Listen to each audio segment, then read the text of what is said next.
ইমাম হুসাইনের শেষ ভাষণ প্রসঙ্গে কারবালার মাঠে একে একে যখন সবাই শাহাদাত বরণ করছেন এবং হযরত ইমাম হুসাইন যখন কেবল একা দাঁড়িয়েছিলেন, তখন তার শেষ কয়টি কথার কিছু অংশ অনুবাদ করলাম। কেন আমাকে হত্যা করতে চাও? আমি কি কোনো পাপ অথবা অপরাধ করেছি? ইয়াজিদের সৈন্যবাহিনী বোবার মতো দাঁড়িয়ে রইল। পুনরায় ইমাম হোসেন বললেন, আমাকে হত্যা করলে আল্লাহর কাছে কি জবাব দেবে? কি জবাব দেবে বিচারের দিবসে মহানবীর কাছে? ইয়াজিদের সৈন্যবাহিনী পাথরের মতো দাঁড়িয়ে আছে।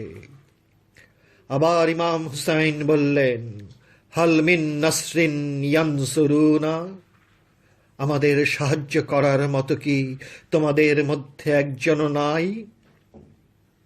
তারপরের আহ্বানটি সাংঘাতিক, মারাত্মক। ঐতিহাসিকদের মতে এটাই ইমাম হুসাইনের শেষ আহ্বান। আলাম তাসমাও আলাইসা ফিকুম মুসলিমু, আমার কথা কি শুনতে পাও না? তোমার মাঝে কি মাত্র একটি মুসলমানও নেই? ইমাম হোসেনের এই শেষ ভাষণটি মাত্র একটি ছোট্ট বাক্য, অথচ এর ব্যাখ্যা যদি কাজ ভাঙার মতো টুকরো টুকরো করে দেখাতে চাই, তাহলে সেই বাক্যটি হবে খুবই বেদনাদায়ক।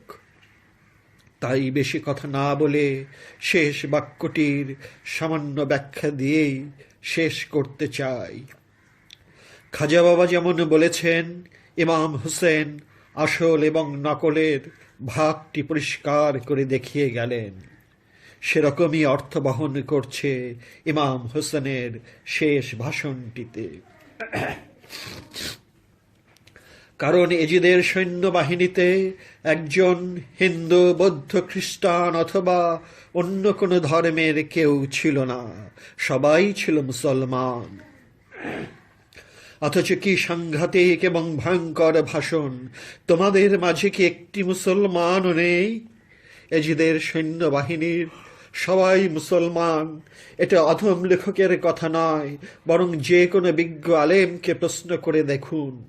অথচ ইমাম হোসেন একই তাক লাগানো কথা বলছেন, তোমাদের মাঝে কি মাত্র একটি মুসলমানও নেই? না, একটিও সত্যিকার আসল মুসলমান ছিল না বলেই ইমাম হোসেন এই আহ্বান জানিয়ে পৃথিবীকে চোখে আঙুল দেখিয়ে বুঝিয়ে দিয়ে গেলেন। তিনি বুঝিয়ে দিয়ে গেলেন যে যারা দাঁড়িয়ে আছে তারা সবাই নকল মুসলমান। বাজারের চালু আসল মালকে যেমন হুবহু নকল করে জনতাকে ধোঁকা দেয়, সেরকম এরা নকল মুসলমান হয়ে সরল জনতাকে ধোঁকা দিয়ে যায় এবং এই ধোঁকার ফাঁদে অনেক বিজ্ঞ জন মনের অজান্তে পাখানা বাড়িয়ে দেন। বাজারে গিয়ে অনেক রকম বিজ্ঞজন নকল মাল কেনার ফাঁদে পড়ে যান, সেরকম অবস্থার শিকারও বলতে পারেন। আসল আর নকল চেনবার বিদ্যা রপ্ত করতে হয়, যদিও বিদ্যার প্রশ্নে তা সামান্য। যেমন বিশ্ববিদ্যালয়ের বাংলা বিভাগের সবচাইতে বড় অধ্যাপককে জায়গা জমি কেনার দলিল লিখতে বললে অক্ষমতা প্রকাশ করবেন, অথচ সেই দলিল লিখছে নবম কিংবা তার নিচের শ্রেণীতে পাঠ করা দলিল লেখক। তাই আসল আর নকলকে চিনতে হলে একটা বিশেষ জ্ঞানের প্রয়োজন হয় অনেক ক্ষেত্রে, তবে সবার জন্য অবশ্যই নয়। হাজা হাবিবুল্লাহ মাতাফি হুব্বুল্লাহ শাহিন শাহে উলি আফতাবে উলি সুলতানুল হিন্দ হিন্দাল উলি আতায় রসুল সৈয়দ মাওলানা মঈনুদ্দিন হাসান সঞ্জারি খাজা গরিব নওয়াজ তাঁর বিখ্যাত দিওয়ানি খাজা মঈনুদ্দিন চিশতি কিতাবে এই কালামটি লিখেছেন। এই বজে নবী বরসারে তাজে নবী, এই দদ শহনশাহ যে তিকবে তো বজে নবী, এই তো কে মেরাজে তো বলতার শুদ, ইয়কমত আহমদি যে মেরাজ নবী। এর অর্থ হচ্ছে, হে নবী দুলাল, তোমার মস্তকেই নবীর মুকুট শোভা পায়। হে সম্রাট, তোমার তরবারি নবীর ন্যায় বিচারের প্রতীক। হে হুসাইন, তোমার মেরাজ হয়েছে অনেক ঊর্ধ্ব স্তরে, আহমদ নবীর মেরাজ থেকে এক স্তর উপরে।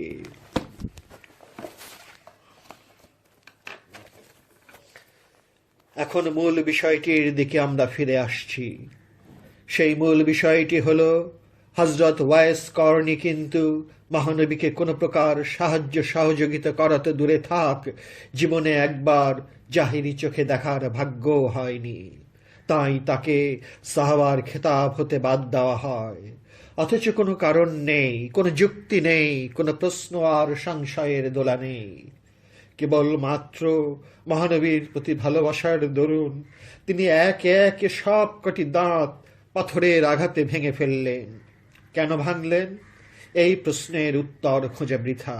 কারণ যুক্তির ব্যাখ্যা দেওয়া যায়, কিন্তু ভালোবাসা আর বিশ্বাসের ব্যাখ্যা দেওয়া যায় না, এবং এর কোনো ব্যাখ্যা নেই। হযরত ওয়াইস করণীর মন প্রাণ জুড়ে মহানবীর প্রতি কতটুকু ভালোবাসা থাকলে দাঁত ভেঙে রক্ত ঝরাতে পারেন? হয়তো যুক্তি তর্কের মানদণ্ডে এই ভালোবাসার মূল্যায়ন কতটুকু তা বলতে পারবো না, তবে এটুকু অন্তত বলতে চাই যে ভালোবাসাকে ভালোবাসা দিয়েই মাপতে হয়। অনেকে হয়তো বলতে চাইবেন যে এরকম দাঁত ভেঙে ফেলার ভালোবাসার কি মূল্য থাকতে পারে। এর উত্তর দিতে চাই না এজন্যই যে এরকম প্রশ্ন তোলার কিছু মানুষ না থাকলে ভালোবাসার রূপটি একঘেয়েমিতে পরিণত হয়, বিচিত্রতার ঝাঁকুনি থাকে না। তাই মহানবী তার নিজের জিহ্বা মোবারক দিয়ে এই ভালোবাসার মূল্যায়ন করেছেন। এখন আর একটি বিরাট প্রশ্ন তুলতে চাই যে মহানবী যে ইমাম হুসাইনকে কতটুকু ভালোবাসতেন তার সামান্য নমুনা আগেই তুলে ধরেছি।